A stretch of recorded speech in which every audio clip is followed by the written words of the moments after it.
नमस्कार। अखिल भारतीय काव्य मंच मुंबई को मेरा सादर अभिनंदन। और इस मंच ने मुझे मौका दिया यहाँ पर अपनी कविताएं प्रस्तुत करने का, अपने विचार रखने का। इसके लिए मैं अखिल भारतीय काव्य मंच के फाउंडर भाई अंजनी द्विवेदी जी, भाई विकास मिश्र जी, अनामिका जी, अविरल जी, डॉक्टर शुभ्रा जी, ममता भरोट जी और सचान सरस जी, सभी का बहुत बहुत धन्यवाद करती हूँ और अपना नमन उनको प्रेषित करती हूँ। और इसके साथ ही हम आज का कार्यक्रम शुरू करते हैं। तो जैसा कि हर कार्यक्रम की शुरुआत नमस्कार से होती है, तो आज का जो विचार का संप्रेषण है वो भी नमस्कार से ही शुरू करते हैं। हम कहते हैं कि हमें नमस्कार करना चाहिए, जैसे कि कोविड में भी कहा गया कि हेलो, हाय, शेक हैंड, और इन सब को छोड़कर अब हमें नमस्ते की ओर चलना चाहिए। तो वास्तव में नमस्ते क्यों होता है और नमस्ते का क्या अभिप्राय है? आप जानते हैं, नमस्ते भी वैज्ञानिक होता है। अब ये नमस्ते वैज्ञानिक कैसे होता है, देखिए। जब हम नमस्ते करते हैं तो सबसे पहले हमारे दो आंखें सामने वाले की दो आंखों से मिलते हैं। तो कहते हैं, दो से दो मिले चार हुए, दो से दो मिले चार हुए, 20 जुड़े 64 खिले, 7 करोड़ तरे। अब मैं इसका अर्थ बताती हूँ आपको। दो से दो मिले मतलब हमारी जब आंखें सामने वाले की आंखों से मिलती हैं तो दो से दो मिले चार हुए, 20 जुड़े।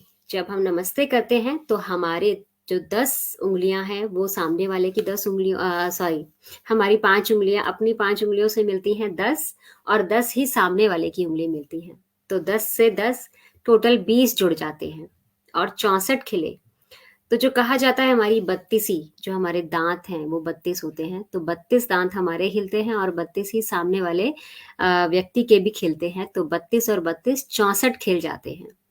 और 7 करोड़ तरे, हमारे शरीर में 3.5 करोड़ रोम छिद्र होते हैं। और जब हम किसी से मुस्कुराकर मिलते हैं, नमस्ते करते हैं, तो 3.5 करोड़ रोम छिद्र हमारे और 3.5 करोड़ रोम छिद्र सामने वाले व्यक्ति के खिल जाते हैं, और इस तरह से वो तर जाते हैं। तो कहते हैं, दो से दो मिले चार हुए, 20 जुड़े 36, और 32 और 32 64 खिले, 7 करोड़ तरे। तो इसलिए जब भी किसी से मिले, नमस्कार करें, हाथ जोड़कर, स्माइल के साथ, खुशी से किसी से भी मिले। तो आज की नमस्कार हो गई, और इसके बाद आता है हमारा परिचय। तो मेरा परिचय सिर्फ इतना है कि मेरा नाम है राधा गुप्ता, और मैं एक शिक्षिका हूँ पेशे से, और शौक रखती हूँ लिखने का। और उससे भी बड़ा शौक है मेरा सीखने का, और आज भी सीख रही हूँ। माना कि स्कूल में शिक्षिका हूँ, लेकिन जिंदगी की दौड़ में एक स्टूडेंट हूँ, एक विद्यार्थी हूँ, और आज भी सीख रही हूँ। और आज जो इस मंच से जुड़ी हूँ, तो ज़रूर कुछ ना कुछ सीखूंगी आप लोगों से। आपके प्रोत्साहन से भी मुझे बहुत कुछ सीखने को मिलेगा। तो इसी के साथ हम कार्यक्रम की शुरुआत करते हैं, और मैं अपनी रचनाएं आपके सामने प्रेषित करती हूँ। बहुत से लोग हमारे साथ जुड़ चुके हैं। साधना विकास मिश्रा जी, हार्दिक अभिनंदन आपका जुड़ने का। खुशी झा जी, बहुत बहुत शुक्रिया। मेहता जी, आपका बहुत बहुत शुक्रिया। अंजनी कुमार द्विवेदी जी, हार्दिक अभिनंदन। ममता भरोट जी, साधना विकास मिश्रा जी, आप सभी का बहुत बहुत आभार इस लाइव सेशन में हमारे साथ जुड़ने के लिए। पंडित रोहित मिश्र जी, आपको भी शुभकामनाएं। ममता भरोट जी, बहुत बहुत आभार आपका। और अंजनी कुमार द्विवेदी जी, आपका बहुत बहुत आभार इस मौके के लिए। और अब हम शुरू करते हैं आज का कार्यक्रम।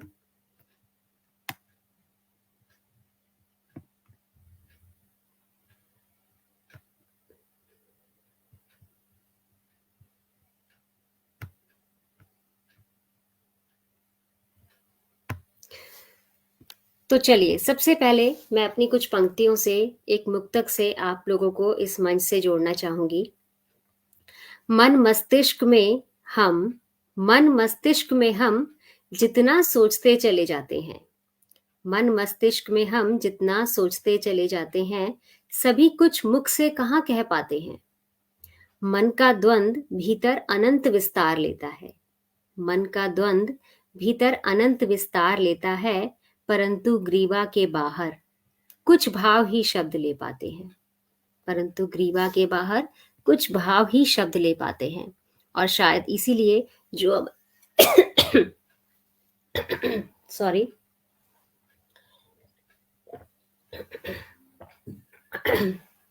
और इसीलिए जो हमारे भाव जो हमारे भाव ग्रीवा के बाहर नहीं आ पाते, वो कलम के थ्रू शब्द बनकर हमारी कविताओं में झलकते हैं।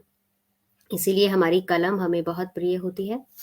तो कुछ लाइनें मैं अपनी कलम के लिए सुनाना चाहूंगी। भीतर से उठा भावों का धुआं हो तुम, भीतर से उठा भावों का धुआं हो तुम, कभी दवा तो कभी दुआ हो तुम। भीतर से उठा भावों का धुआं हो तुम, कभी दवा तो कभी दुआ हो तुम। जो शुमार हो चला आदत में मेरी, जो शुमार हो चला आदत में मेरी, ए कलम ए शब्द वो नशा हो तुम, ए कलम ए शब्द वो नशा हो तुम। तो जब हम अपनी बातों को स्पष्ट करने के लिए, अपनी बातों को कहने के लिए, अपने दिल के गुबार को बाहर निकालने के लिए जिन शब्दों का प्रयोग करते हैं और जिस तरह से हम अपने शब्दों का संयोजन करते हैं, शायद उसी को हम कविता कहते हैं। और हम कविता क्यों लिखते हैं? अगर हम बात इस पर करते हैं कि हम कविता क्यों लिखते हैं, तो मैं क्यों कविता लिखती हूँ, मैं ये बताना चाहूंगी। लिखती हूँ जिससे खुद को पढ़ सकूं, लिखती हूँ जिससे खुद को पढ़ सकूं, रचती हूँ जिससे खुद को गढ़ सकूं, लिखती हूँ जिससे खुद को गढ़ सकूं। दिल एक अंधेरी कोठरी, दिल एक अंधेरी कोठरी, भीतर भाव अनंत असीम। दिल एक अंधेरी कोठरी, भीतर भाव अनंत असीम। जलाती हूँ अल्फाजों का दिया, जी हाँ, जलाती हूँ अल्फाजों का दिया, जिससे भीतर रोशनी कर सकूं, जिससे भीतर रोशनी कर सकूं। तो मैं अपने भीतर रोशनी करने के लिए, अपने आप को जानने के लिए, अपने भावों को स्पष्ट करने के लिए, खुद को, इसलिए मैं लिखती हूँ। और जो भी इंसान लिखता है उसका कोई ना कोई पर्पस जरूर होता है, कोई ना कोई कारण जरूर होता है। बस मौका चाहिए हमें उस कारण को जानने का, क्योंकि हर किसी के लिखने का कोई ना कोई कारण जरूर होता है। सादर नमन ममता भरोट जी, खुशी झा जी सादर प्रणाम, अनीस जी बहुत बहुत आभार आपका हमारे साथ जुड़ने के लिए। विकास मिश्र जी बहुत बहुत आभार। सुबोध कुमार झा जी बहुत बहुत शुक्रिया। थैंक यू ममता भरोट जी। कुमार सुरेंद्र सागर जी हार्दिक आभार।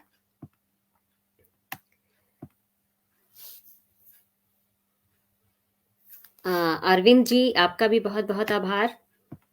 और कुमार सुरेंद्र सागर जी हमारे साथ जुड़ चुके हैं। यथार्थ सृजन जी बहुत बहुत शुक्रिया। श्री कृष्ण भारद्वाज शास्त्री जी और विकास मिश्र जी ये भी हमें अपना प्रोत्साहन प्रेषित कर रहे हैं। अशोक मिश्र जी सादर प्रणाम। रितेश जी बहुत बहुत शुक्रिया। तो चलिए आगे बढ़ते हैं। अब इस काव्य यात्रा में एक पड़ाव और आता है कि जब हम लिखते हैं तो वास्तव में लिखने का मतलब क्या होता है, और हम जब लिखते हैं तो उस समय को हम किस तरह से संयोजित करते हैं। तो इसके लिए एक मुक्तक पेश करना चाहूंगी। मशरूफियत के पिंजर को, मशरूफियत के पिंजर को शौक की चाबी से खोल, मशरूफियत के पिंजर को शौक की चाबी से खोल। वक्त चुरा लिया करते हैं, मशरूफियत के पिंजर को शौक की चाबी से खोल, वक्त चुरा लिया करते हैं। लेकर स्याही अनुभव की, लेकर स्याही अनुभव की, कागज पर एहसासों की कलम फिरा लिया करते हैं। चाह को देकर राह, चाह को देकर राह, शब्दों को ख्वाबों से सजा लिया करते हैं। चाह को देकर राह, ख्वाबों को शब्दों से सजा लिया करते हैं। बस कुछ इस तरह, बस कुछ इस तरह हम दिलो दिमाग को बहला लिया करते हैं। बस कुछ इस तरह हम दिलो दिमाग को बहला लिया करते हैं। आपके जो कमेंट्स हैं वो मुझे इतने प्यारे लग रहे हैं कि मुझे अपनी कविता पढ़ने से अच्छा आपके कमेंट्स को पढ़ना प्यारा लग रहा है, और मेरा बार बार ध्यान इन कमेंट्स की ओर जा रहा है। तो माफी चाहूंगी थोड़ा थोड़ा बीच में अटक जाती हूँ इसी वजह से, क्योंकि मेरा ध्यान आपके प्यारे प्यारे सुंदर सुंदर कमेंट्स पे ज़्यादा जा रहा है बजाय कि मेरी कविताओं की। तो आपका बहुत बहुत शुक्रिया। तो चलिए आगे बढ़ते हैं। एक और मुक्तक मैं आपके सामने पेश करना चाहूंगी। किसी को समझना कितना मुश्किल है जाना, किसी को समझना कितना मुश्किल है जाना, पर उससे भी कठिन है किसी को खुद का समझा पाना, पर उससे भी कठिन है किसी को खुद का समझा पाना। तो हमारे लिए अपने आप को समझना, किसी और को समझना तो मुश्किल है, लेकिन उससे भी कठिन होता है कि हम अपनी बात किसी को समझा पाए, क्योंकि हमारी बात जब हम कहते हैं तो सामने वाला किस तरीके से लेता है, उस बात का क्या मतलब निकलता है, इसके भी अलग अलग अर्थ होते हैं, जो व्यक्तित्व के हिसाब से इंसान अपने वक्त अर्थ निकाल लेता है। तो उन अर्थों को समझना, और जो बात हमने कही है उसी रूप में उस अर्थ को सामने वाले ने समझा हो, तो मतलब हमारा बोलना सक्सेसफुल है। और नहीं तो अर्थ का अनर्थ तो दुनिया करती ही है। तो चलिए एक जिंदगी का अनुभव अब आपके सामने रखती हूँ। वक्त की साजिशें, वक्त की साजिशें और सितम की बारिशें, वक्त की साजिशें और सितम की बारिशें, मोती के मानिंद हम, मानिंद का अर्थ होता है समान, मोती के मानिंद हम, कुछ कभी बिखर गए कुछ कभी निखर गए, कुछ कभी बिखर गए कुछ कभी निखर गए, अधूरी सी ख्वाहिशें किस्मतों से रंजिशें, अधूरी सी ख्वाहिशें किस्मतों से रंजिशें, लबालब मेघ पलकों के, लबालब मेघ पलकों के, थोड़ा सा विफर गए थोड़ा सा सिहर गए, थोड़ा सा विफर गए थोड़ा सा सिहर गए, वक्त की साजिशें और सितम की बारिशें, मोती के मानिंद हम, कुछ कभी बिखर गए कुछ कभी निखर गए, कुछ कभी बिखर गए कुछ कभी निखर गए। बहुत बहुत शुक्रिया आप सभी के। जैसे मैंने कहा कि आप लोगों के कमेंट्स जो हैं वो मुझे ज़्यादा अट्रैक्ट कर रहे हैं, और मुझे अपनी कविताओं से अच्छे आपके इन कमेंट्स को पढ़ना बहुत अच्छा लग रहा है। तो बहुत बहुत आभार आप सबका। धन्यवाद रूपचंद्र शास्त्री जी, आपका बहुत बहुत आभार। राज जिंदल जी बहुत बहुत शुक्रिया। सोहन लाल जी बहुत बहुत आभार। किरण भारद्वाज जी आपका भी बहुत बहुत आभार। तो चलिए आगे बढ़ते हैं, और अब हम चलते हैं। जैसा कि माहौल है प्रेम का, वैलेंटाइन वीक मनाया जा रहा है। आई थिंक आज प्रपोज डे या किस डे, कुछ इस तरह का डे है। वैसे तो ये सब जो डेज होते हैं ये शादी से पहले ही होते हैं, किस डे, प्रपोज डे, शादी से पहले तो होता है रजाई दे, खाना दे, कंबल दे, है ना, ऐसा ही होता है। लेकिन फिर भी प्रेम तो प्रेम होता है। तो चलिए कुछ बातें प्रेम की भी कर ली जाएं, आखिर वैलेंटाइन वीक जो चल रहा है। तो चलिए, सुना था, देखिए प्रेम की जो परिभाषा होती है ना वो हर इंसान के लिए अलग अलग होती है। मेरे लिए क्या है प्रेम की परिभाषा, मैं आपको वो बताना चाहूंगी। सुना था, सुना था कि प्रेम अलौकिक होता है, सुना था कि प्रेम अलौकिक होता है, पारलौकिक होता है। बात करते हैं लोग प्रेम में चांद तारे तोड़ लाने की, बात करते हैं लोग प्रेम में चांद तारे तोड़ लाने की, प्रेम के वशीभूत मर मिट जाने की। नामालूम लोगों ने प्रेम को इतना कठिन क्यों बना दिया है, जबकि प्रेम, प्रेम कितना मासूम है, कितना सरल है, कितना कोमल, कितना अविरल है, जो कहीं भी, जो कहीं भी किसी भी रूप में, किसी भी जीव से, किसी भी हालात में बस हो जाता है। जी हाँ, बस हो जाता है एक प्राणी को दूसरे प्राणी से। प्रेम में कुछ पा जाना जरूरी नहीं, काफी है एक दूजे को देखकर खुश होना। जी हाँ, काफी है एक दूजे को देखकर खुश होना। प्रेम मरना नहीं, प्रेम सिखाता है हमें जीना। नहीं जानती, नहीं जानती मेरा ये भाव उचित है या नहीं, पर मानती हूँ हाँ, मानती हूँ, प्रेम बसता है हमारे भीतर ही कहीं, पर फिर देखकर प्रेम को पाने की पिपासा पर फिर देखकर प्रेम को पाने की पिपासा सोचती हूँ, आखिर क्या है प्रेम की परिभाषा? सोचती हूँ, आखिर क्या है प्रेम की परिभाषा? क्योंकि मेरे हिसाब से वो प्रेम यही है। लेकिन जाने क्यों लोग प्रेम को पाने के लिए इतना कुछ कर जाते हैं, अपनी जिंदगी तक को खत्म कर देते हैं। तो मैं कंफ्यूज हो जाती हूँ। मैं विस्मय विस्मय में पड़ जाती हूँ कि आखिर प्रेम को लोगों ने क्या समझ रखा है, प्रेम है क्या वास्तव में। शायद मैं अभी तक नहीं समझ पाई।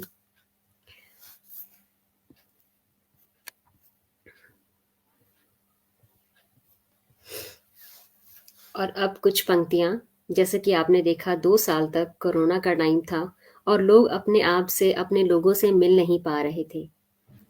और उस टाइम पर हमें ऐसा लगा कि रिश्तों की जो सही कदर है वो लोगों ने जानी। लोगों ने अपने प्यार को रिन्यू किया, अपनी यादों को रिन्यू किया। बहुत सारे रिश्ते ऐसे थे जो हमारे नए बन गए। जो अनजान लोग थे वो सहायता के लिए आए, और जो कुछ ऐसे भी थे जो अपने थे वो पराये हो गए। तो जो रिश्तों का हेर फेर है वो इस दौर में बहुत ज्यादा हुआ। तो अब मैं आपको ले चलती हूँ एक ऐसे रिश्ते की तरफ कि जिसमें, जिस कविता के माध्यम से ये कहा गया है कि हमें रिश्तों को रिन्यू जरूर करना चाहिए, क्योंकि पता नहीं कौन सा टाइम हमारा अंतिम हो, कौन सा क्षण हमारा अंतिम हो। तो इसके लिए कुछ पंक्तियां मैं आपके सामने रखना चाहूंगी। तुम मिलो मुझे ऐसे, तुम मिलो मुझे ऐसे, जैसे पहली पहली पहचान हो। तुम मिलो मुझे ऐसे, जैसे पहली पहली पहचान हो। तुम भी भुला दो वो वक्त, तुम भी भुला दो वो वक्त और मुझे भी ना याद हो। तुम भी भुला दो वो वक्त और मुझे भी ना याद हो। बिखरती मुस्कान से, बिखरती मुस्कान से नया एक रिश्ता जुड़ जाए। बिखरती मुस्कान से नया एक रिश्ता जुड़ जाए। कोई शिकवा न शिकायत फिर उसके बाद हो। कोई शिकवा न शिकायत फिर उसके बाद हो। तुम भी भुला दो वो वक्त और मुझे भी ना याद हो। मैं पूछूं नाम तुम्हारा, मैं पूछूं नाम तुम्हारा, नाम अपना बतलाऊं। मैं पूछूं नाम तुम्हारा, नाम अपना बतलाऊं। कुछ इस तरह, कुछ इस तरह फिर से संबोधित ये शुरुआत हो। तुम भी भुला दो वो वक्त और मुझे भी ना याद हो। बैठ दरिया किनारे, बैठ दरिया किनारे, संग घंटों बतियाएं। बैठ दरिया किनारे, संग घंटों बतियाएं। हो दूर एक दूजे से जो कोई शिकायत हो। तुम भी भुला दो वो वक्त और मुझे भी ना याद हो। अनजान बनकर, अनजान बनकर हम फिर से एक दूजे को जाने। अनजान बनकर हम फिर से एक दूजे को जाने। जानकर अनजानों जैसी फिर से बात हो। जानकर अनजानों जैसी फिर से बात हो। तुम भी भुला दो वो वक्त और मुझे भी न याद हो। तुम भी भुला दो वो वक्त और मुझे भी न याद हो। बहुत बहुत शुक्रिया विकास मिश्र जी, ममता भरूच जी, कांतिलाल जी, नितिन कुमार जी, आपका बहुत बहुत आभार। अंजनी कुमार द्विवेदी जी, बहुत बहुत आभार आपका। और नितिन कुमार जी, बहुत बहुत शुक्रिया। तो चलिए अब हम चलते हैं वृंदावन की तरफ। वृंदावन जहां पर राधिका रानी इंतजार करती है, जानते हैं आप लोग, भगवान कृष्ण जी का। तो वहीं पर चलते हैं और याद करते हैं उस हालात को कि जब उद्धव राधा जी को समझाने के लिए जाते हैं और उनसे उन्हें समझाते हैं कि आप ये मोह माया त्याग दीजिए, आप कृष्ण जी के लिए क्यों इंतजार करती हैं, आप मोक्ष के लिए काम कीजिए, भगवान को याद कीजिए, आपको मोक्ष मिलेगा, आपको ज्ञान मिलेगा। तो उस वक्त वो क्या कहती हैं, उस वक्त राधिका रानी की जो सिचुएशन होती है, जो परिस्थितियां होती हैं, उन्हें मैंने इन पंक्तियों में डालने का प्रयास किया है।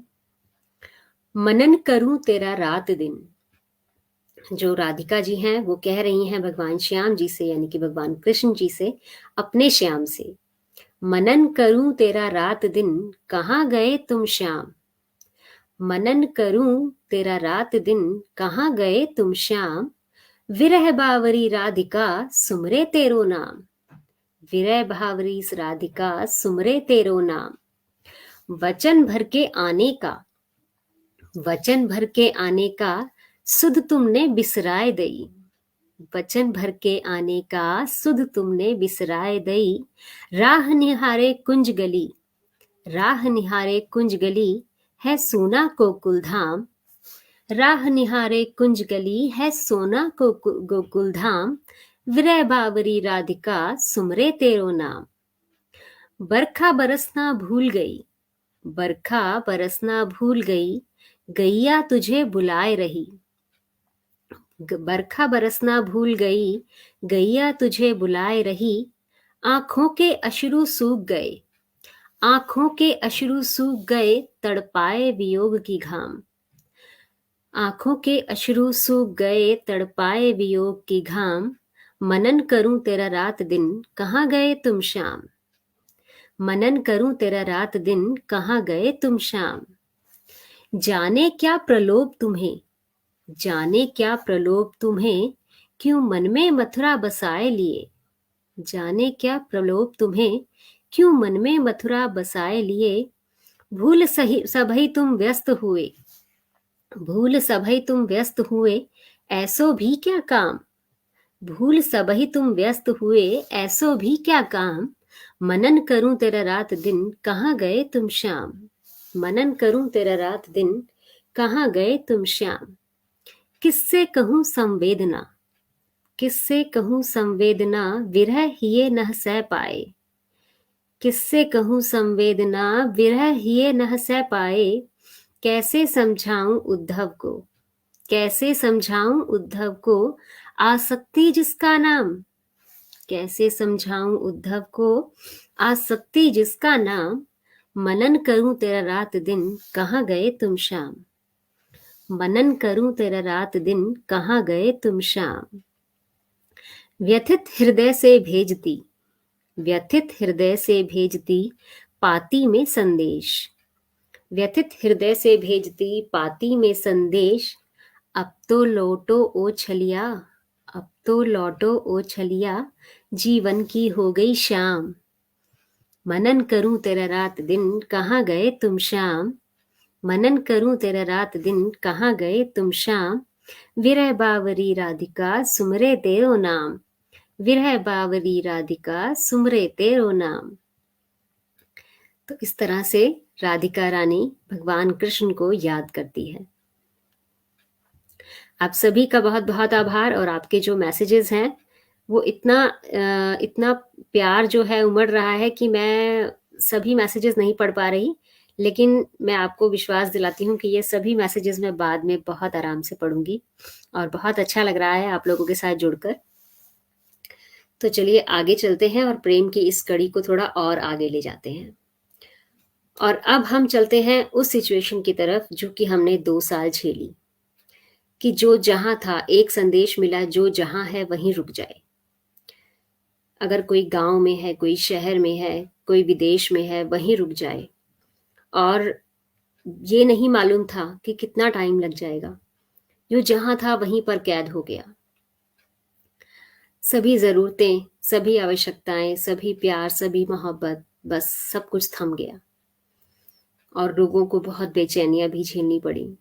कई बार ऐसा भी हुआ कि आपका जो साथी है, या जो आपका मित्र है, या जो आपका पार्टनर है, वो इस सिचुएशन में था कि अंतिम सांसें गिन रहा है, लेकिन क्योंकि हम विदेश में हैं या कहीं बाहर हैं तो हम उससे मिल भी नहीं पा रहे हैं। तो ऐसी एक सिचुएशन को मैंने, एक परिस्थिति को मैंने अपनी कुछ पंक्तियों में ढाला है, और आशा है मैं आपको जोड़ पाऊंगी उन दोनों पति पत्नी की परिस्थिति में जो उन पति पत्नी ने झेली। तो इसमें एक पत्नी जो बहुत बीमार है, वो अपने पति को एक पत्र लिखकर जाना चाहती है, और उसे बताना चाहती है कि शायद हम कुछ और होते तो आज मिल लेते, लेकिन क्योंकि हम इंसान हैं और इंसानों को सामाजिक दूरी, शारीरिक दूरी, इसका पालन करना है, बाउंड्रीज का पालन करना है, पाबंदियां हैं, इस कारण नहीं मिल पा रही हैं। तो आज अंतिम सांसें गिनते हुए वो ये प्रार्थना करती है कि शायद मैं कुछ और होती आज, तो एक बार तो मिल लेती या कुछ दिन तो मिल लेती। तो चलते हैं उस परिस्थिति में और उसको फील करने का प्रयास करते हैं, महसूस करने का प्रयास करते हैं।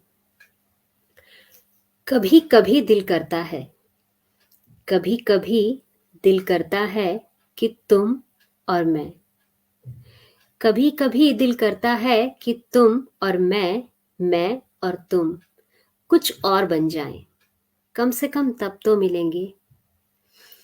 कुछ और बन जाएं, कम से कम तब तो मिलेंगे। तुम किनारा बन जाओ, तुम किनारा बन जाओ और मैं नदियां, तुम किनारा बन जाओ और मैं नदियां, अंतिम क्षण तक साथ साथ बहेंगे। तुम किनारा बन जाओ और मैं नदियां, अंतिम क्षण तक साथ साथ बहेंगे। तुम स्वर बन जाओ, तुम स्वर बन जाओ और मैं अक्षर, मिलकर साथ साथ इतिहास गढ़ेंगे। तुम स्वर बन जाओ और मैं अक्षर, मिलकर साथ साथ इतिहास गढ़ेंगे। तुम सुर बन जाओ, तुम सुर बन जाओ और मैं संगीत, एक दूजे संग यदा कदा गीत रचेंगे। तुम सुर बन जाओ और मैं गीत, संगीत, एक दूजे संग यदा कदा गीत रचेंगे। तुम दिन बन जाओ। देखिए, पहले जो उसकी ख्वाहिश थी वो रोज मिलने की थी, उसके बाद कभी कभी मिलने की। और फिर देखिए, जैसे जैसे दिन बीत रहे हैं, उसकी बीमारी बढ़ रही है, वैसे वैसे वो उसकी अपेक्षाएं कम होने लगी हैं। अब वो कहती है, तुम दिन बन जाओ और मैं रात, कम से कम 2 बार तो मिलेंगे। तुम दिन बन जाओ और मैं रात, कम से कम 2 बार तो मिलेंगे। उसके बाद वो कहती है, तुम आसमां बन जाओ, तुम आसमां बन जाओ और मैं जमीन, क्षितिज के पार एक जगह तो मिलेंगे। तुम आसमां बन जाओ और मैं जमीन, क्षितिज के पार एक जगह तो मिलेंगे। लगता है तुमसे मिले अरसा हो गया, लगता है तुमसे मिले अरसा हो गया। मिल जाओ मुझसे आज, मिल जाओ मुझसे आज, क्योंकि लगता है अब हम कभी ना मिलेंगे, अब हम कभी भी ना मिलेंगे। और जैसा कि वो सोचती है ऐसा ही होता है। जो उसका पत्र होता है वो वहीं रखा रह जाता है। और जब 3 महीने बाद उसका हस्बैंड, उसके पति लौट कर आते हैं, उस टाइम तक वो जा चुकी होती है। और ये जो रचना मैंने लिखी है ये सत्य घटना पर आधारित है और दिल के बहुत करीब है, इसलिए शायद मैं इस दर्द को महसूस कर सकती हूँ, शायद आप लोग भी महसूस करें, क्योंकि ये जो घटना है ये मैंने बहुत करीब से देखी है। तो चलिए आगे बढ़ते हैं। शब्दों को हम रचते, अब कुछ माहौल चेंज कर लेते हैं। शब्दों को हम रचते या फिर शब्द हमें रचते, शब्दों को हम रचते या फिर शब्द हमें रचते। शब्द प्रतिबिंब व्यक्तित्व का, शब्द प्रतिबिंब व्यक्तित्व का, छवि खुद की खुद ही गढ़ते, छवि खुद की खुद ही गढ़ते। तो जो हमारे शब्द होते हैं वही हमारे व्यक्तित्व को प्रेजेंट करते हैं, व्यक्तित्व को प्रदर्शित करते हैं। अगर हम कड़वे शब्द यूज करते हैं, लोगों से बहुत रूखे स्वभाव में बोलते हैं, तो इससे हमारा अपना ही व्यक्तित्व झलकता है। इसलिए हमेशा अपने शब्दों को नियंत्रित रखें और लोगों से जब बात करें तो सोच समझ कर करें। और इसी विषय पर कुछ पंक्तियां और रखना चाहूंगी। आसान है बहुत, आसान है बहुत जमी पर सीधे खड़े हो पाना। थोड़ी सी ठंड लग रही है, कुछ ढक लेते हैं। आसान है बहुत जमी पर सीधे खड़े हो पाना, आसान है बहुत जमी पर सीधे खड़े हो पाना। है नहीं मुश्किल ऊंचाइयों को लपक के छू जाना, है नहीं मुश्किल ऊंचाइयों को लपक के छू जाना। करें कोशिश, करें कोशिश की हो संभव, करें कोशिश की हो संभव, पाँव ज़मीं पर टिका आकाश पा जाना। करें कोशिश की हो संभव, पाँव ज़मीं पर टिका आकाश पा जाना। जी हाँ, ये शब्द जितने सरल लग रहे हैं एक्चुअली उतने सरल हैं नहीं, क्योंकि इन शब्दों का बहुत गूढ़ अर्थ है कि आसान है बहुत ज़मीं पर सीधे खड़े हो पाना। मतलब कि हम कुछ ना करें, कोई एक्शन ना करें, कोई क्रिया ना करें और कुछ भी आगे बढ़ने के लिए कोशिश भी ना करें। सिर्फ एक सीधे खड़े हो जाएँ तो बहुत आसान है ये। और है नहीं मुश्किल ऊँचाइयों को लपक के छू जाना। मतलब कि जल्दी से लपक के ऊँचाइयाँ छू जाना, मतलब तरक्की कर लेना, ये भी मुश्किल नहीं है। मुश्किल क्या है? मुश्किल है कि हम अपनी ज़मीन से भी जुड़े रहें और ऊँचाइयों को भी छू लें। मतलब कि हम डाउन टू अर्थ रहें। जब भी तरक्की करें, घमंड ना करें, तरक्की को अपने सिर पर मत चढ़ने दें। कभी भी हमें असफलता को दिल पर नहीं चढ़ना चाहिए, दिल पर नहीं लेना चाहिए और तरक्की को कभी भी सर पर नहीं चढ़ने देना चाहिए। तो हमेशा नॉर्मल रहें, डाउन टू अर्थ रहें, कभी भी घमंड को या कटु शब्द नहीं यूज़ करने चाहिए। और जब भी हम आगे बढ़ें, ऊपर बढ़ें, तो कभी भी हमें अपने वास्तविकता को, अपने जो प्रथम चरण है, उस टाइम पर हम जैसे थे, उसे नहीं भूलना चाहिए। बहुत-बहुत शुक्रिया आप सभी का। रत्नेश्वर जी बहुत-बहुत शुक्रिया। कांतिलाल जी बहुत-बहुत शुक्रिया। ममता बरोट जी, अंजनी कुमार द्विवेदी जी, आपका बहुत-बहुत आभार। और आपको ये रचनाएँ पसंद आ रही हैं, मैं सही में आपकी बहुत कृतज्ञ हूँ। बहुत-बहुत धन्यवाद। तो चलिए आगे बढ़ते हैं। इसी विषय पर जो मैं हम बात चल रही थी हमारी, इसी विषय पर मैं एक और कुछ एक और मुक्तक पेश करना चाहूँगी। चाँद पूनम का इतरा रहा यूँ ही, चाँद पूनम का इतरा रहा यूं ही, आई जो अमावस रात स्याह हो गई, आई जो अमावस रात स्याह हो गई। इसके अर्थ पर थोड़ा ध्यान दीजिएगा। हक नहीं चांद को, हक नहीं चांद को दिलशाद होने का, हक नहीं चांद को दिलशाद होने का, ढलने उभरने में ही सदियां फना हो गईं, ढलने उभरने में ही सदियां फना हो गईं। तो आई होप आप इसका अर्थ तो समझ ही गए होंगे कि जो पूनम का चांद है, जो फुल मून है, वो अगर अपने आप पर बहुत खुश हो रहा है, बहुत घमंड कर रहा है, तो उसको नहीं करना चाहिए, क्योंकि वो नहीं जानता कि अगर अमावस की रात आ गई तो जो उसका जो चमक है, जो उसकी आभा है, वो सब डूब जाएगी, खत्म हो जाएगी। इसलिए चांद को इतना भी खुश नहीं होना चाहिए, क्योंकि ढलने उभरने में उसको सदियां लग जाती हैं। तो इसी तरह से हमारा जीवन है कि आज अगर हम ऊंचाइयों पर हैं, तरक्की कर रहे हैं, तो हमें उन बुरे दिनों को नहीं भूलना चाहिए कि जब हम कुछ नहीं थे।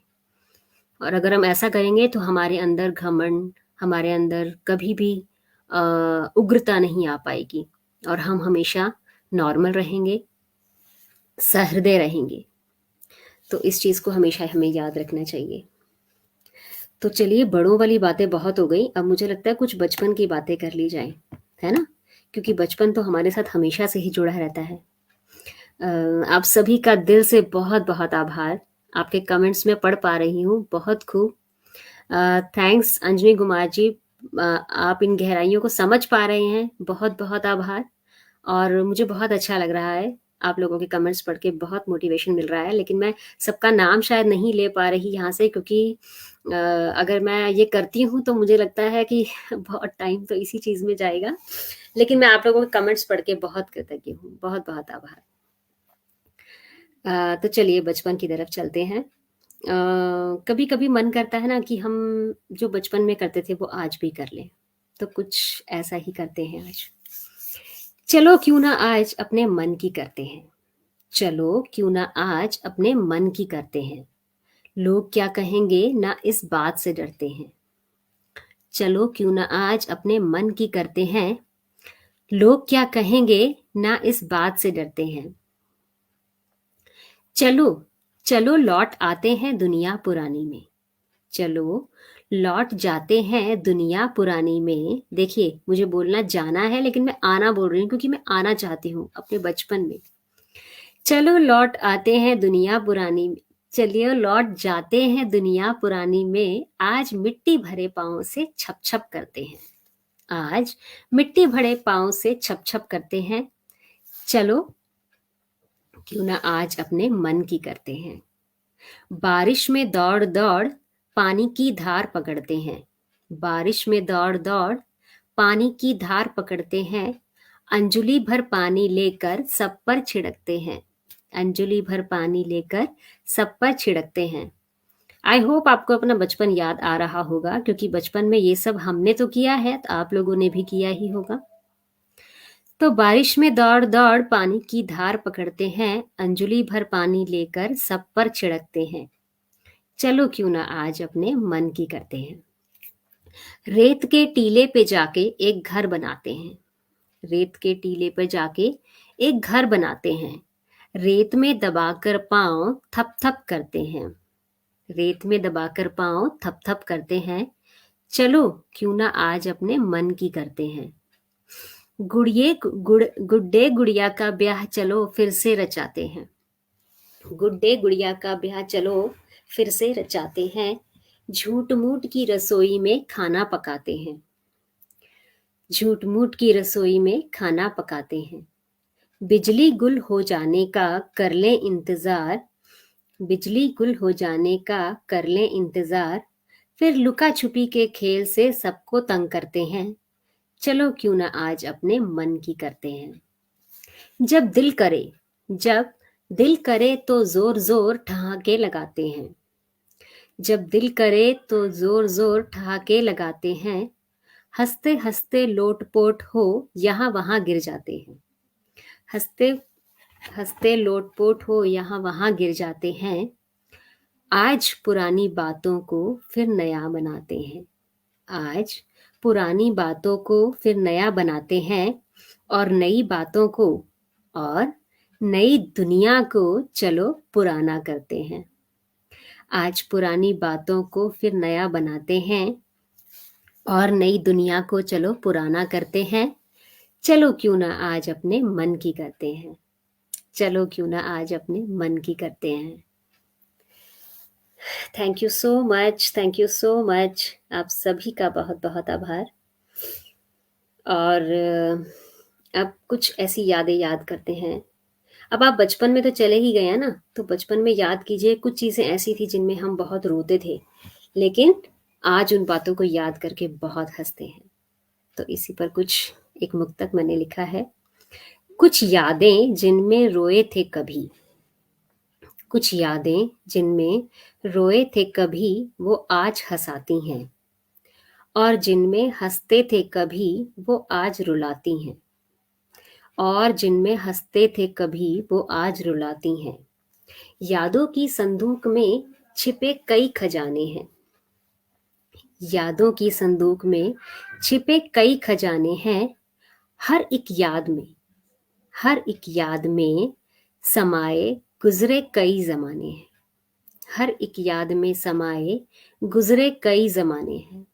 तो जब हम अपनी यादों की किताब खोलते हैं या मान लीजिए कोई एल्बम भी खोलते हैं, तो हमें इतनी सारी बातें याद आती हैं। और कुछ बातें ऐसी होती हैं कि हम उस टाइम पर रोए होंगे उस बात को लेके, लेकिन जब हम आज उसको तस्वीर को देखते हैं या उस बात को याद करते हैं तो बहुत हंसी आती है। और कुछ बातें जिनमें हम उस टाइम बहुत हंसते थे, लेकिन उस चीज़ को याद करके हम कई बार रो पड़ते हैं। तो यादें बहुत प्यारी होती हैं और यादें हर किसी के साथ होती हैं। अच्छी यादें, बुरी यादें। जो बुरी यादें होती हैं वो हमें सिखाती हैं, जो अच्छी यादें होती हैं वो हमें खुश कर जाती हैं, हमें एक एक ऊर्जा दे जाती हैं आगे बढ़ने के लिए, कुछ करने के लिए। तो अपनी यादों को संजोना बहुत ज़रूरी है।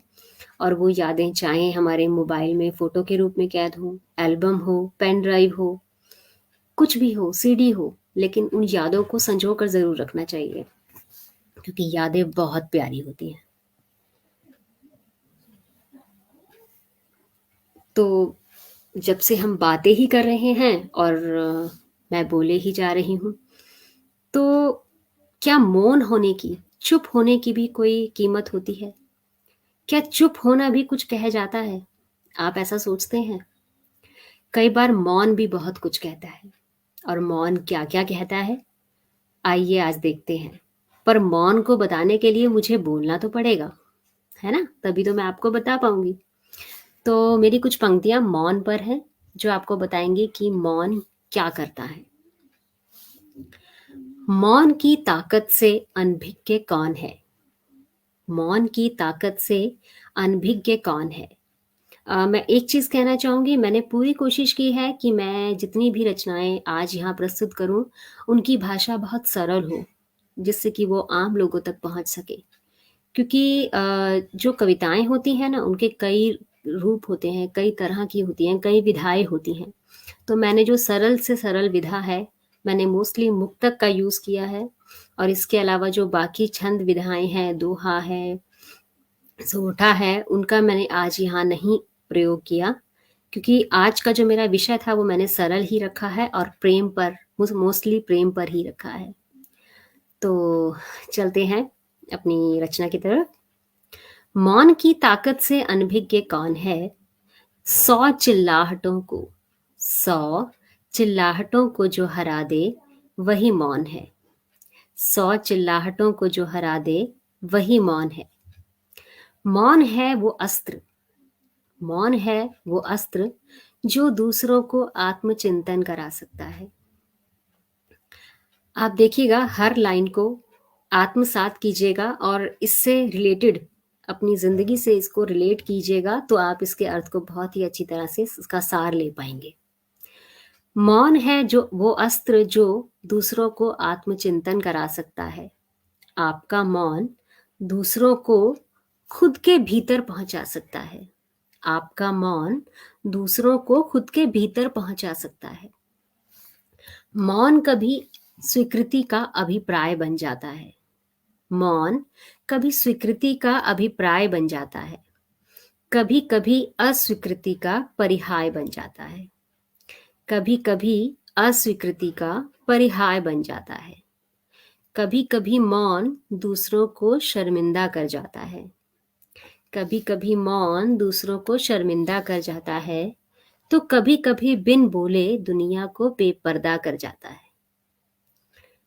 तो कभी कभी बिन बोले दूसरों को बेपर्दा कर जाता है, परंतु निश्चित समय से अधिक मौन। कहते हैं ना, अति किसी चीज की अच्छी नहीं होती। अति का भला ना बोलना, अति की भली ना चूक। तो निश्चित समय से अधिक मौन, निश्चित समय से अधिक मौन अर्थ का अनर्थ कर देता है। होठों को सी लेने की क्षमता को व्यर्थ कर देता है। होठों को सी लेने की क्षमता को व्यर्थ कर देता है। इसलिए मौन अपनाने से पहले करें अवश्य नाप तोल। इसलिए मौन अपनाने से पहले करें अवश्य नाप तोल, क्योंकि जहां आवश्यक है वहां जरूरी है कुछ बोल। क्योंकि जहां आवश्यक है वहां जरूरी है कुछ बोल। अनुभव हमें सिखाए कि कब कैसे कितना अपनाता इसको कौन है। अनुभव हमें सिखाए कि कब कैसे कितना अपनाता इसको कौन है। 100 चिल्लाहटों को जो हरा दे, वह मौन है, मौन है, मौन है। तो मौन वो चीज है जो इंसान को सिखाता भी है, लेकिन एक लिमिट तक। अगर एक लिमिट से ज्यादा मौन है तो वो हमारे लिए नुकसानदायक भी हो सकता है। तो इसलिए मौन का प्रयोग सिर्फ उतना ही करना चाहिए जितना कि हमारी जो मुश्किलें हैं उनको सुगम्य बनाए, ना कि उन्हें असंभव बना दे, उनको उनसे निकलना और उनको सॉल्व करना। तो मुझे लगता है हम अंतिम पड़ाव की तरफ बढ़ रहे हैं। तो अंत में जाते जाते मैं एक मैसेज, एक जो मेरी कविता है वो है नारी को समर्पित। वो नारी जो बालपन से नारीत्व में प्रवेश कर चुकी है, मतलब एक नारी बन चुकी है जिसके साथ बहुत सारे रिश्ते जुड़े हुए हैं और वो अपने बचपन को याद कर रही है। तो एक माँ अपनी बेटी से कह रही है, बेटी, बेटी पहले मैं बेटी थी, अब माँ का पात्र निभाती हूँ। बेटी, पहले मैं बेटी थी, अब माँ का पात्र निभाती हूँ। पहले मैं तुम जैसी थी, पहले मैं तुम जैसी थी, अब नानी को खुद में पाती हूँ, अब नानी को खुद में पाती हूँ। और मुझे लगता है कि इस कार्यक्रम को जो लोग सुन रहे हैं या जो लोग बाद में भी सुनेंगे, और उनमें स्पेशली वो लोग जो स्त्री हैं और माँ भी हैं, वो शायद इसको ज़्यादा रिलेट कर पाएंगी और ज़्यादा अच्छी तरह से समझ पाएंगी। और जो पुरुष हैं वो अपनी माँ के बचपन को याद करके इस चीज़ को बहुत रिलेट कर पाएंगे, क्योंकि जो माँ थी वो भी कभी बेटी थी। जैसे कहते हैं ना, सास भी कभी बहू थी, तो माँ भी कभी बेटी थी। तो देखते हैं, पहले उड़ती तितली को देख, पहले उड़ती तितली को देख, मैं पीछे दौड़ लगाती थी। पहले उड़ती तितली को देख, मैं पीछे दौड़ लगाती थी। जब हाथ न आए तितली तो मैं भी रूठ बैठ जाती थी। जब हाथ न आए तितली तो मैं भी रूठ बैठ जाती थी। अब रूठे हुए तेरे दिल का, अब रूठे हुए तेरे दिल का मैं खिलौना बन जाती हूँ। अब रूठे हुए तेरे दिल का मैं खिलौना बन जाती हूँ।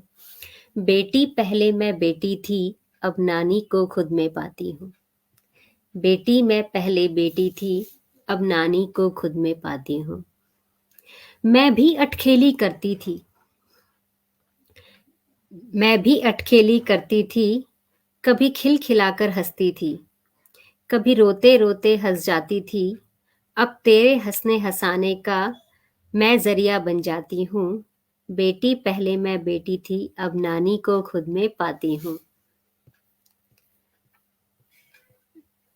बेटी मेरा भी बचपन था जो खो गया उम्र के साथ कहीं। वो शरारत नटखटपन खोजे ना मिले दूर तलक कहीं। आज मैं कितने रिश्तों की सारी औपचारिकताएं निभाती हूँ। मन यूं करता है चलो आज फिर से बच्ची बन जाती हूँ। अपने बचपन में जाकर कुछ नादानियां चुरा लाती हूँ। माँ बन कर तो जी ही रही, बच्ची बन खुशियां पाती हूँ। बेटी पहले मैं बेटी थी, अब नानी को खुद में पाती हूँ। तो इस रचना के साथ मैं अपने काव्य पाठ का समापन करती हूँ। बहुत बहुत शुक्रिया आप सबका जुड़ने का। साधना विकास मिश्रा जी, आपका बहुत बहुत आभार, और आप सभी का बहुत बहुत आभार।